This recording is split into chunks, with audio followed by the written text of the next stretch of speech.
Kalau substansi, saya kira nggak ada artinya di situ, nggak ada artinya. Gitu. Nah, yang kedua, pendidikannya juga tidak sama. Saya yakin sebagian besar pasti nggak ngerti kan soal etika, karena etika itu di atas hukum ya. Nah, soal tidak beretika di dalam pencapresannya gitu loh, karena ada cawe-cawe bapaknya. Yang kedua, orang juga sebetulnya sudah muak dengan tidak beretikanya si Gibran ini. Yang menang itu pasti 02 gitu, karena kenapa saya bilang begitu? Saya paham betul dengan pemilu ini. Yang pertama, partai ini buruk, kelakuannya buruk, semua partai. Suara kecil aja ya. Oke, Assalamualaikum warahmatullahi wabarakatuh. Kembali lagi dengan saya Restu Ginanjar. Aduh, wajah saya masih kusut. Di sini kita perjalanan menuju Jakarta, tepatnya mau ke Bareskrim. Ada kegiatan dari Porasli dan Petisi 100. Tapi sebelum langsung ke arah sana, di perjalanan saya ingin wawancara nih. Bukan kebetulan sih, sudah direncanakan. Ada aktivis 98, Prodem ya Pak, dari Prodem juga. Ada Bang Paskah Irianto. Nah, sekarang gitu pengen wawancara nih mengenai debat cawapres tadi malam. Komentarnya dari Bang Paskah sebagai aktivis seperti apa? Bang Paskah, ya. Apa kabar Bang? Baik. Gimana nih kemarin debat cawapres? Yang penting kita sehat dulu ya. Kita sehat jasmani, rohani, pikiran kita juga sehat. Ya. Kalau mengomentari soal debat semalam ya, saya ini kan bukan ahli komunikasi. Saya hanya rakyat biasa.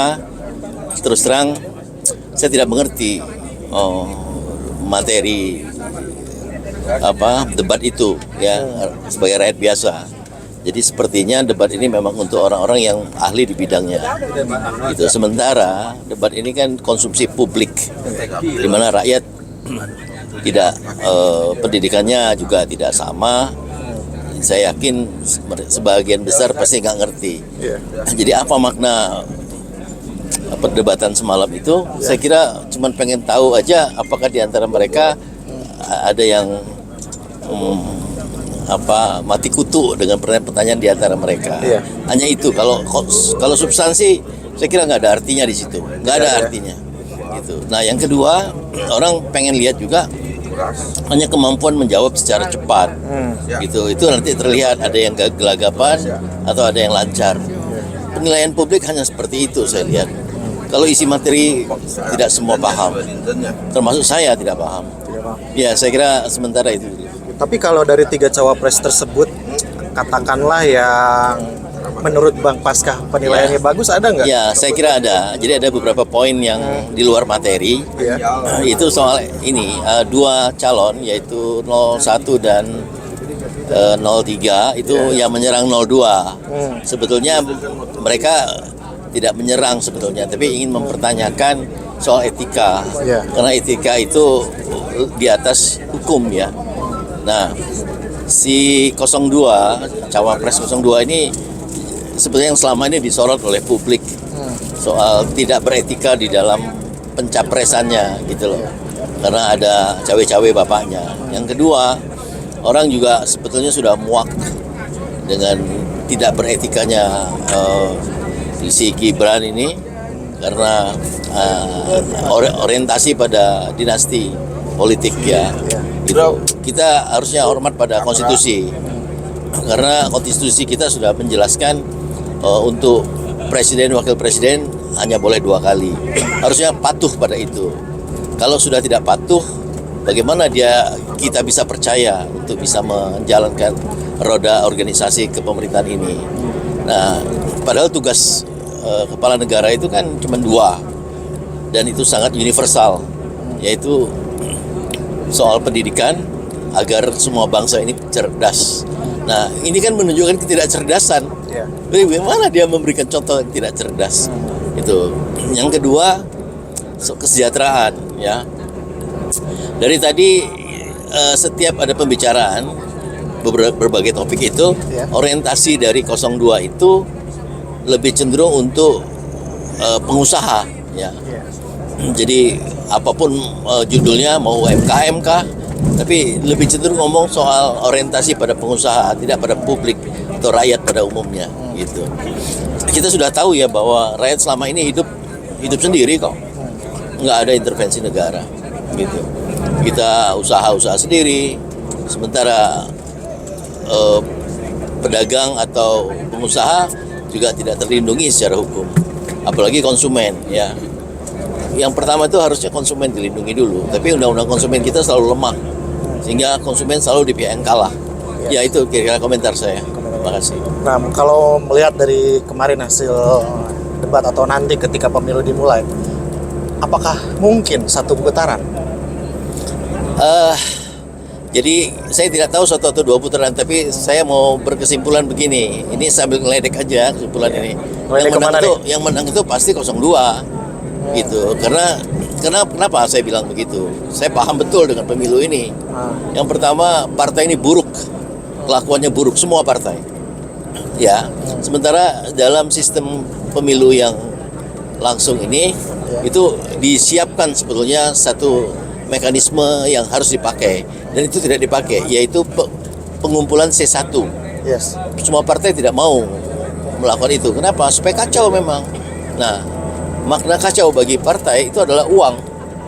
Ya, kalau kacau ya jadi uang. Kalau tidak kacau, ada yang upaya membuat dia kacau supaya dapat duit. Betul. Itu udah real itu. Gitu. Nah, yang kedua, itu memang partai tidak mengajarkan rakyatnya untuk bagaimana membangun kejujuran, bagaimana bertanggung jawab terhadap suara yang sudah kita kasihkan. Saya mau ambil contoh nih ya. Amin itu sudah diplot 19%. Lewat apa? Lewat yang namanya survei. Ledekannya sih survei. Ya.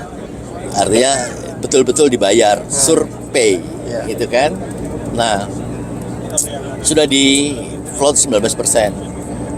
Kenapa mereka mampu melakukan itu? Itu tadi alasan yang pertama yang saya sudah ucapkan, karena partai tidak mampu mengumpulkan C1. Nah, kalau ada perselisihan di dalam pemilu, kan diarahkan nanti ke MK.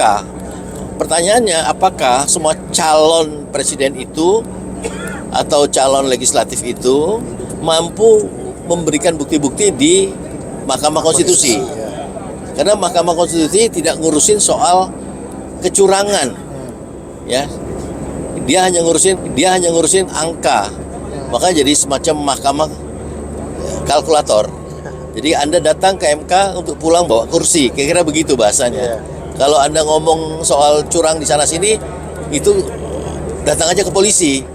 Karena kecurangan itu adalah kriminal. Jadi bukan di MK. Nah, kelihatan dari awal ya, semua kampanye baik 01 dan 03 itu tidak menunjukkan gerakan bagaimana menyelamatkan suara, tidak ada.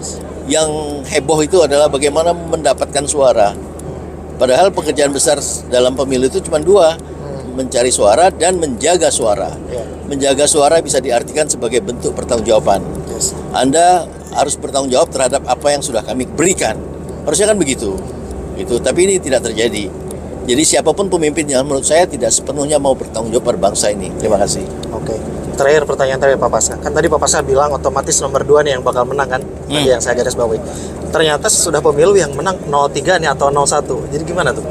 Surprise ya. Surprise. Berarti di sana ada kecurangan nggak kalau kayak gitu? Ya selalu ada curang, tapi tidak masif kali ya. Tapi kalau begini, ini soal kecurangan di dalam demokrasi kepartaian. Bahwa curang itu bagian dari demokrasi. Artinya pemilu itu adalah kontestasi kecurangan. Siapa yang paling jago adalah pemenangnya. Jago curang maksudnya. Ya, itu. Apakah yang sebelum-sebelumnya nih menang karena curang juga? Ya, saya boleh ambil contoh. Waktu periode 2019 Jokowi melawan Prabowo, ya.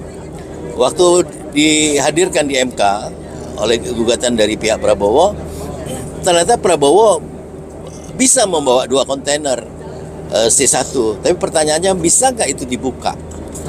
Waktu hakim bilang, tolong ambilkan bukti-bukti C1 Anda di Papua di TPS sekian, namanya. Ternyata tidak bisa. Yang nyimpen C1 itu tidak pakai sistem. Ya, jadi bagaimana bisa dibuktikan kalau di kontainer itu aja nggak bisa diperiksa. Iya. Gitu. Jadi akhirnya yang diantarkan sebanyak 2 kontainer itu hanya sampah. Sebenarnya itu sampah aja. Nah, oleh karena itu tidak mudah menjaga suara. Ya. Dia harus punya tim kerja, punya saksi yang militan, punya sistem juga, sehingga bisa disistematisir semua hasilnya. Gitu. Jadi kalau nanti ingin dibuktikan, tinggal diketik aja mau yang mana Anda. Harusnya begitu. Ini sebetulnya seperti situngnya KPU harusnya begitu modelnya. Gitu. Jadi kita bisa buka. Ya. Gitu. Oke, kalau gitu terima kasih Pak Paskah. Sama-sama. Semoga perjalanannya lancar. Tetap sehat. Ya, dan sehat. kita nanti bisa ngobrol lagi. Tetap sehat. Terkait tentang Tetap sehat. Tentang golput ya nanti. Iya, saya golput. Oke. Golput memang oke. Oke, siap. Kalau itu terima kasih Ya. Pak Paskah semuanya. Assalamualaikum warahmatullahi wabarakatuh. Salam.